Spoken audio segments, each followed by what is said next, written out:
प्रेश पूरी रात बेचैन रहती है। बारी की बातें उसके दिमाग में बार बार गूंजती रहती हैं। उधर बारी भी परेशान है। वह जितना प्रेश को भूलने की कोशिश करता है, उतना ही उसकी यादों में खोता जाता है।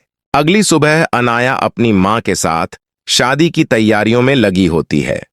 वह सबको दिखाती है कि बारी इस रिश्ते से खुश है, लेकिन उसकी मां जानती है कि बारी ने यह फैसला मजबूरी में लिया है। इसी बीच मनाल बारी को समझाती है कि अगर वह खुश नहीं है तो अभी भी शादी रोक सकता है, मगर बारी गुस्से में कहता है कि अब बहुत देर हो चुकी है। वह अपने पिता को इस हालत में छोड़कर कोई और फैसला नहीं कर सकता।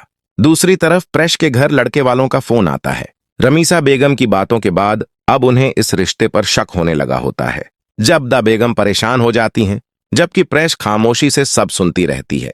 उसे समझ आ जाता है कि किसी ने जानबूझकर उसके खिलाफ गलत बातें फैलाई हैं। बाद में अलीजे उसे समझाती है कि अगर वह अब भी चुप रही तो हमेशा के लिए बारी को खो देगी, लेकिन प्रेश मायूस होकर कहती है कि अब सब खत्म हो चुका है। बारी अब उसकी बात पर भरोसा नहीं करेगा। उधर अनाया लगातार बारी के करीब आने की कोशिश करती है।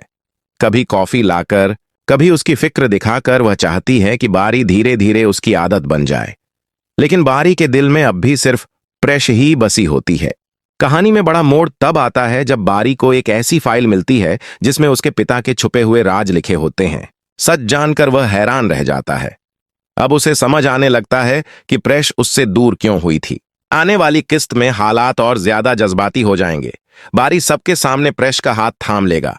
उसके पिता गुस्से में उसे खानदान की इज्जत बर्बाद करने का इल्जाम लगाएंगे, लेकिन इस बार बारी चुप नहीं रहेगा। वह कहेगा, इज्जत झूठ से नहीं सच से बनती है। यह सुनकर पूरा घर हैरान रह जाएगा। दूसरी तरफ प्रेश बारी से दूर जाने का फैसला करेगी ताकि परिवार में नफरत ना बढ़े, मगर बारी उसे रोकते हुए कहेगा, अगर तुम चली गई तो मैं हमेशा के लिए टूट जाऊंगा।